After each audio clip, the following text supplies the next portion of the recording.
connaître. Bénis aussi les assemblées pour tous les soutiens qui sont produits à nos frères de l'Ouest, que Dieu vous bénisse abondamment. Amen. Ok.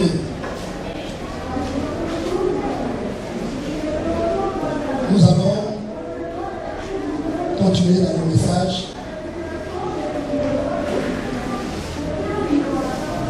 Quand j'ai écouté le message que notre frère Zoku vient de nous donner,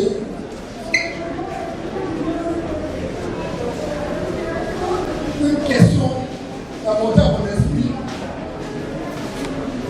c'est de savoir dans l'école de Dieu, tu es à quel niveau? Amen. Il faut que toi-même, il faut que moi-même je sache à quel niveau je suis pour pouvoir grandir. Que Dieu nous bénisse. Si tu ne sais pas que tu es au CPR, c'est un problème. Dans la marche avec Dieu, je suis à quel niveau? Donc le thème que nous avons reçu pour ce séminaire était véritablement une préoccupation pour moi.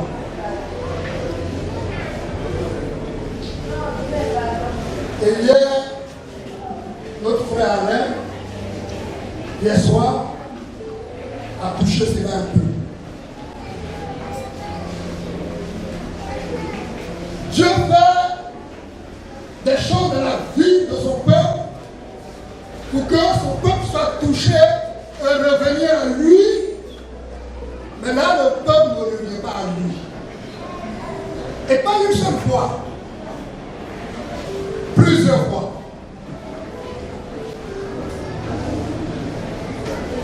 Il a parlé d'un test hier que je voulais qu'on lise ensemble. 1 Corinthiens chapitre 10, au verset 1 jusqu'à 12. Que je me pose la nuit. Oui.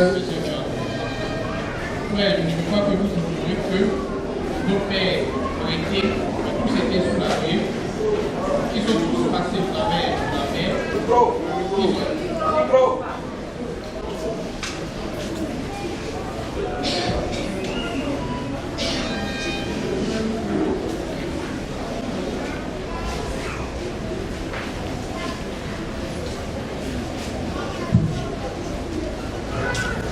Corinthiens chapitre 10, verset.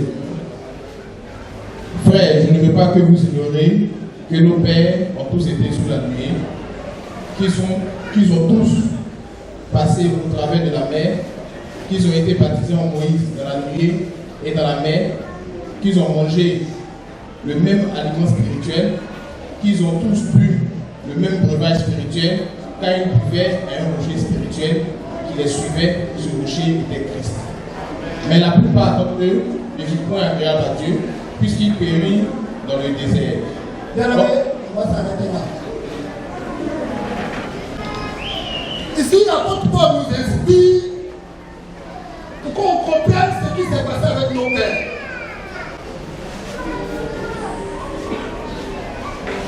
Il ne faut pas qu'on ignore ça, qu'on médite ça très bien. Il dit, nos pères ont été baptisés, ils ont reçu le baptême, ils ont reçu le breuvage spirituel, ils ont reçu la marque venue du ciel. Et il y a un rocher qui les suivait. C'est un miracle. Mais pour nous aujourd'hui, la révélation, c'est que ce rocher-là, c'est Christ. Amen. Peut-être qu'à la fin, ils ne savaient pas que Christ les suivait. Mais nous avons cette grâce aujourd'hui de savoir que le rocher qui suivait nos pères, c'est Christ. Et la Bible dit, la plupart n'étaient pas agréables à Dieu.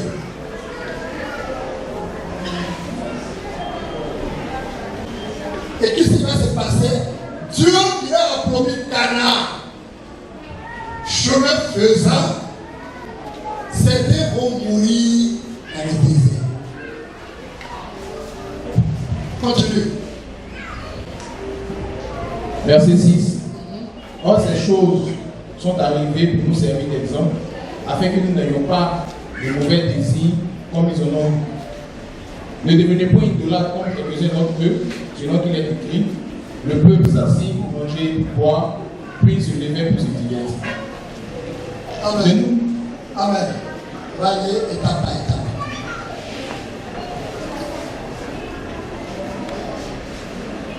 La question que je dois me poser, que tu dois te poser, c'est de savoir si tu es agréable à Dieu. Amen. Chacun de nous, nous savons, nous sommes sortis. L'autre côté, c'est un individu qui est le chef de son temps. Donc tu cherches à plaire à cet homme. Tu cherches à être agréable à cet homme pour avoir certaines positions sur la terre. Mais ici, c'est Christ qui est le chef de son église que tu es. Est-ce que tu cherches à être agréable à lui? Parce que nos pères, c'était notre eux qui n'étaient pas agréables. Ils sont morts dans le désert.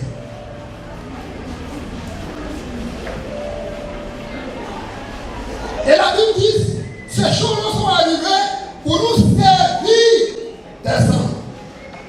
C'est un exemple.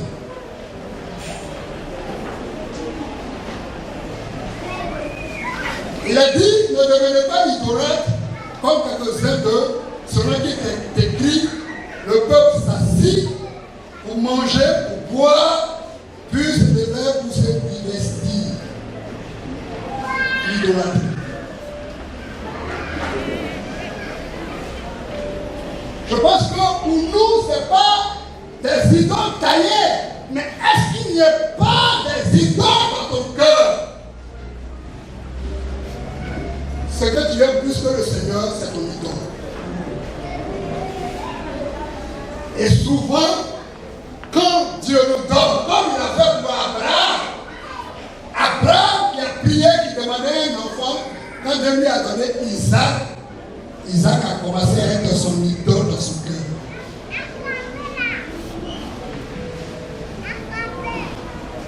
Moi, je te dis, si ton enfant devient ton idole, méfie-toi. Parce que Dieu est capable de te le demander. Amen. Est-ce que ton travail n'est pas ton idole? Tu as prié, tu as engagé l'église du Seigneur à prier pour que tu aies un travail.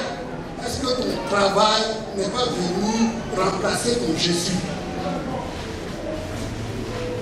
Il faut que chacun de nous sache à quel niveau tu es, dans quelle classe. Bien aimé, les temps sont devenus très importants où nous devons être précis dans les choses de Dieu maintenant. Amen. Amen. Amen.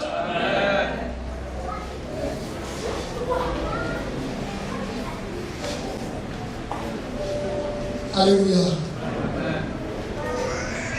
Le peuple a eu des idoles. Ils ont commencé à manger et à boire. Où ils sont arrivés, c'est terminé. Or, ils ont oublié qu'ils sont encore dans le désert. Alléluia. Alléluia. Amen. Voilà, moi quand j'ai lu les Écritures, j'ai compris comme notre bien-aimé a dit tout à l'heure, Zoku, que Jésus est notre modèle excellent. Donc on a commencé à comprendre, est-ce que Jésus, quand il était sur la terre, est-ce qu'il a vu? Si la réponse est non, Jésus qui est mon modèle, je veux ressembler à Jésus. Amen. Et puis encore une chose pour lequel j'ai été délivré, je ne dois plus retourner à cela. Parce que je sais ce que la poisson m'a fait. Et ça, comment un jour mon père m'a regardé et dit, c'est si j'ai été délivré de la chose, je ne peux plus m'approcher de ça. Amen. Parce que j'ai vu dans la parole, tous ceux qui étaient les choix du Seigneur, alors demandez de boire. Même à leur moment. Donc Jésus est mon modèle parfait. Amen. Alléluia. Amen. Donc, demain tu peux continuer. Oui. Verset 8. Ne nous livrons point à l'impudicité, comme quelques-uns d'entre eux s'y livraient, de sorte qu'ils n'ont pas 23 000 un seul jour. Ne tentons point le Seigneur, comme le tentaient quelques-uns d'eux qui périrent par les serpents. Ne murmurez point, comme murmuraient quelques-uns d'eux qui périrent par l'exterminateur. Ces choses leur sont arrivées pour servir d'exemple. Elles ont été écrites pour notre instruction à nous qui sommes parvenus à la fin des siècles. Amen. Alléluia. Amen. Je prends la partie de murmure. Notre bien-aimé Abel Ego est au milieu de nous dimanche dernier. Le Seigneur nous a repris en mort à travers les révélations qu'il a apportées à nous seuls pour dire qu'il y a trop de murmures et de plaintes au milieu de nous. Amen. Est-ce que monsieur, madame, quand vous êtes à la maison, c'est des sujets de prière ou bien des murmures ou des plaintes?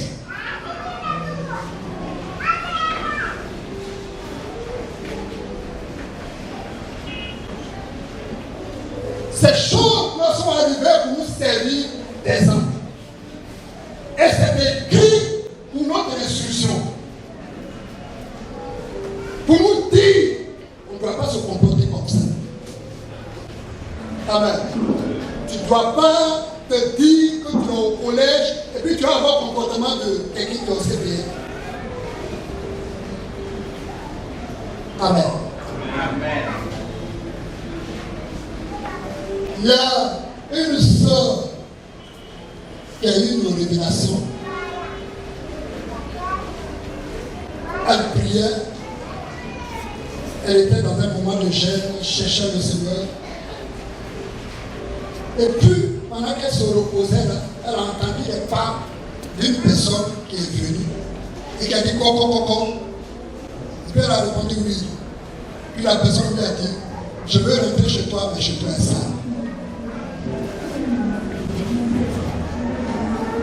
Elle s'est levée en sursaut, elle a ouvert la porte, elle n'a pas vu quelqu'un. Elle a demandé conseil à certains.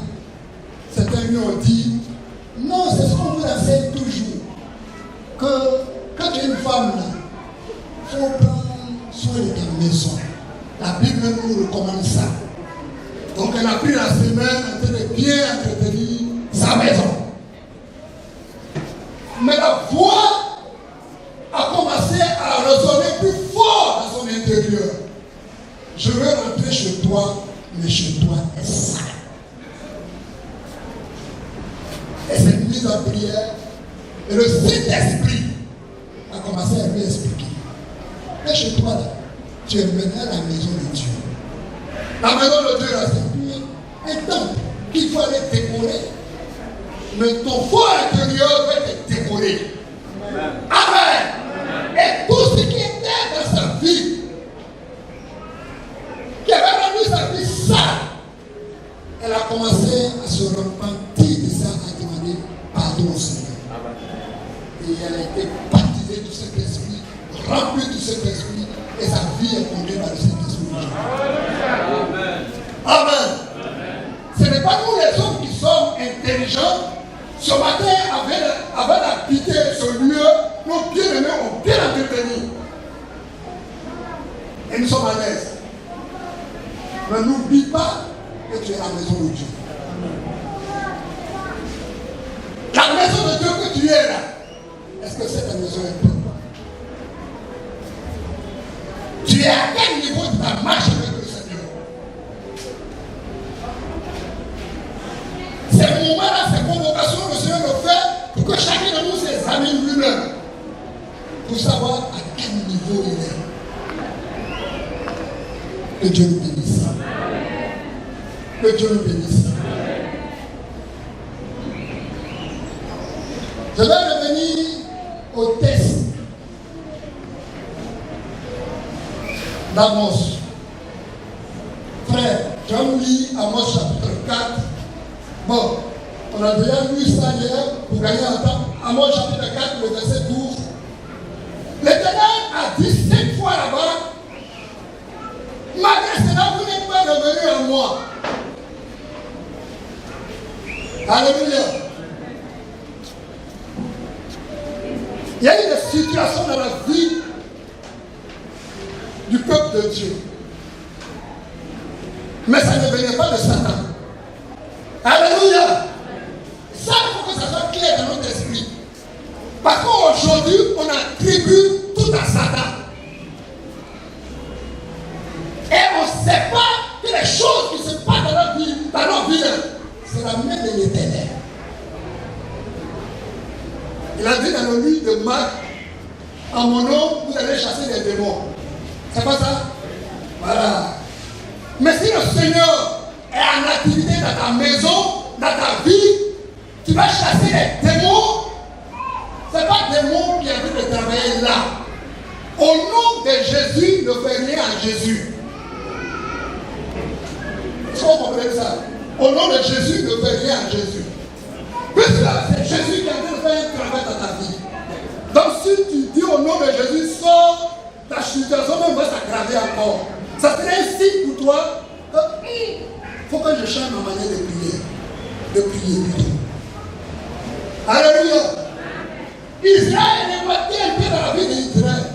Quand ils vont en guerre, ils ont eu une défaite, ils ne voyaient pas les ennemis comme étant des victorieux. Ils reviennent sur leur pas et puis ils disent à Dieu, qu'est-ce que nous avons fait?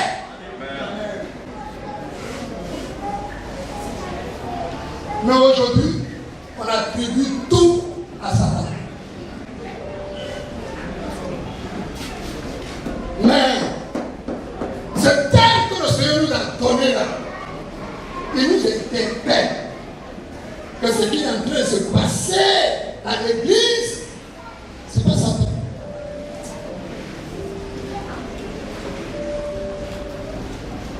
Amen. Plusieurs parmi nous se sont posés des questions. Mais Seigneur, pourquoi ça?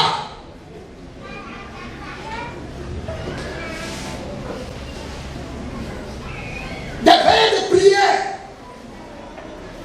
Mais Dieu, par ce terme, nous interpelle pour dire qu'on doit revenir à lui.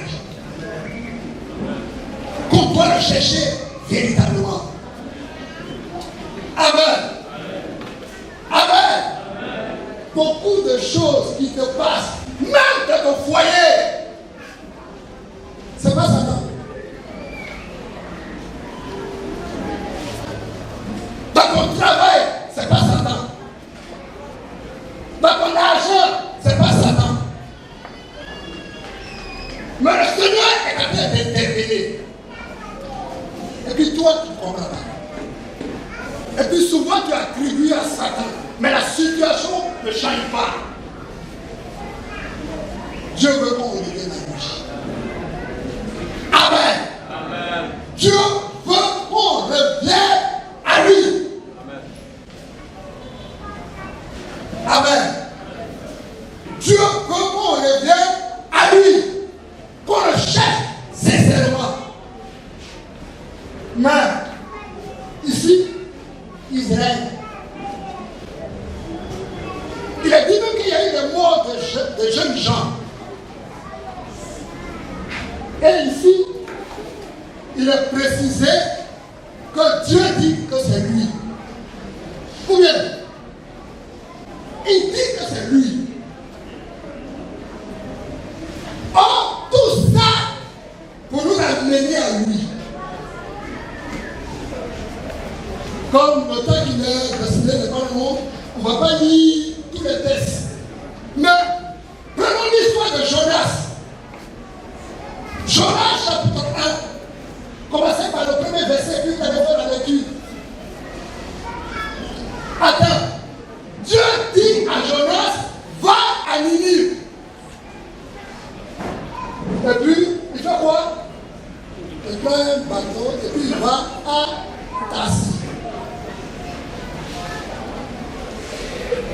Il dit, celui qui m'envoie là, je vais le braquer.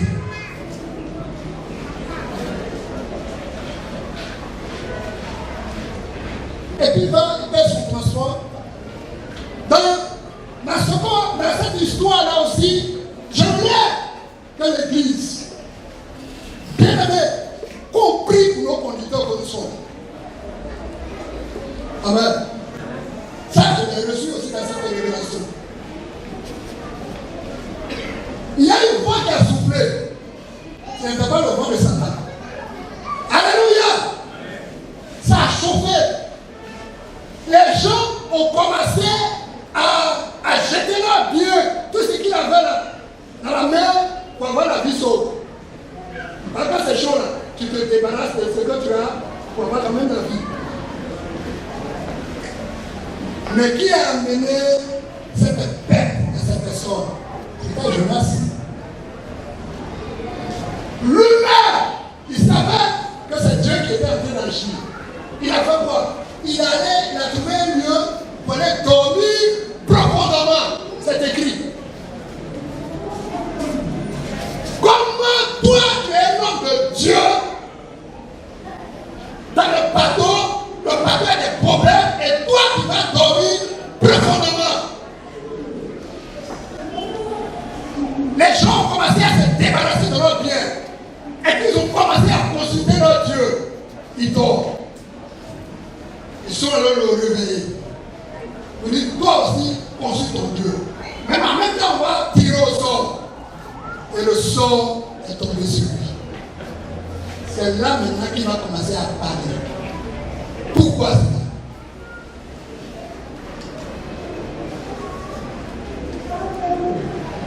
Pourquoi ça? Et on lui dit, qu'est-ce qu'on doit faire? Alléluia! Quand tu as l'homme de Dieu dans la relation avec Dieu toujours, tu peux garder, mais si tu reviens à Dieu, il va restaurer ta vie. Alléluia! Parce que c'est le désir de Dieu. Il lui a posé la question, il a dit, bon, je connais la solution. Ce qui se passe là, c'est entre mon Dieu et puis moi. Tout ce qu'on vient de faire là, ce n'est pas là la solution. Débarrassez-vous de moi. Alléluia! Jetez-moi dans la mer. Quand tu es un homme de Dieu qui marche avec Dieu, sincèrement, tu as une relation avec Dieu, quand il y a une situation compliquée, la solution de Dieu naît dans ton cœur. Même si c'est un danger pour toi-même, tu t'en fous. Alléluia! Parce que tu sais que Dieu ne t'abandonnera pas. Amen. Oh, quand vous lisez, les gens ont commencé à faire prière. Non. Oh, arrêtez. Jetez-moi dans la mer. Alléluia. Quand ils l'ont jeté en même temps, celui qui l'a envoyé a envoyé un poisson où il y a des chambres. Où il peut être bien à l'aise. Ce n'est pas un tout petit poisson, mais un gros poisson. Alléluia. Et la Bible dit, Jonas, dans la vente du poisson, a commencé à prier Dieu. Alléluia. Dans les situations les plus compliquées, Dieu veut que vous puissiez poser. Alléluia. Et dans la vente du poisson, Jonas a commencé à se rappeler des bienfaits de Dieu. Et puis il a commencé à compter ça à Dieu lui-même. Alléluia. Il a commencé à faire la liste de là où Dieu l'a sauvé. Et puis il a commencé à s'attaquer à ceux qui n'ont pas le véritable Dieu. Il a dit, vous, la manière dont vous créez des problèmes. Mais moi j'adore le véritable Dieu. Et Dieu va lui dire, Ok, comme tu as reconnu ici, poisson, vomi Jonas ou à Ninive. Alléluia! Alléluia! Tranquille en bonne santé à Ninive. Bien aimé, si tu ne veux pas obéir à la voix de Dieu, pour nous qui sommes de la nouvelle alliance, ça serait compliqué pour toi. Parce que dans le livre de Genèse, comme notre bien-aimé a cité tout à l'heure, le fait que Adam n'a pas mangé l'arbre de vie et qu'il a désobéi à la parole de Dieu, la Bible précise que ça fait pousser les épis. Dieu n'a pas créé les épis. Parce que tout ce que Dieu a créé est bon. Tout ce qui n'est pas bon sur la terre ici, c'est la désobéissance d'Adam. Que Dieu nous bénisse. Et Jonas va à Ninive. Il proclame la parole. Les gens se répandent. Et puis, lui qui ne voulait pas partir, il se fâche. Amen. Disons, quand on lit ce texte, c'est intéressant. Et Dieu fait pousser une plante. Alléluia. Ah, Dieu est bon. Mais est-ce que nous comprenons son langage? Les situations qui se passent autour de nous, dans nos villes, c'est Dieu qui vient s'exprimer. Est-ce que toi tu comprends ça? Quand la plante, il a été couvert de l'ombrelle de cette plante, il a commencé à bien respirer. Mais après, Dieu a envoyé une bête pour tuer. Et puis c'est prêt. Et puis Dieu lui dit, pour cette plante, que toi-même tu n'as pas planté, tu n'as rien fait, tu te plains de la mort de cette plante et tu ne veux pas que j'ai pitié du peuple Ninive. Et il a compris. Que Dieu soit béni. J'aurais interpellé, bien aimé que nous sommes, que nous n'attribuons pas tout à Satan.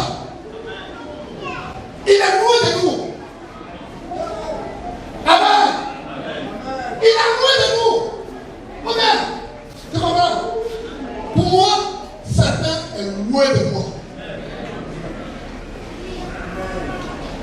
Les démons sont loin de moi. Pour moi, ma présence dans mon village, les sorciers s'enfuient. Donc il n'y a pas de problème avec la sorcellerie. Alléluia. Mais mon seul problème, ma relation avec mon propriétaire. Alléluia. Est-ce que j'entends sa voix? Est-ce que je comprends son langage? Alléluia. Je vais vous donner un témoignage par rapport à ça. On a un frère à moi, il se nomme Jomade Victor. En 2005, il est maintenant même ancien parmi les bien-aimés de moi. En 2005, on allait dans un village nommé Blore pour une séance de 5 heures avec les frères là-bas. Donc nous conduisons le mois, on a prêté des motos et on était en chemin. Avant qu'on arrive à Domplon, le village avant Blore, on ne sait pas d'où est venue la pluie. Il a commencé à pleuvoir. Et puis on a cherché, il y a un frère au milieu de nous, nommé Manassé, qui dit non, j'ai mon collègue ici, alors on va s'habiter. On rentre dans le salon du monsieur tout mouillé. Il n'est pas un frère, c'est un païen. Il se lève, il prend les serviettes dans sa maison, il prend soin de nous, prend soin de nos chaussures, tata. Nous on est tombés.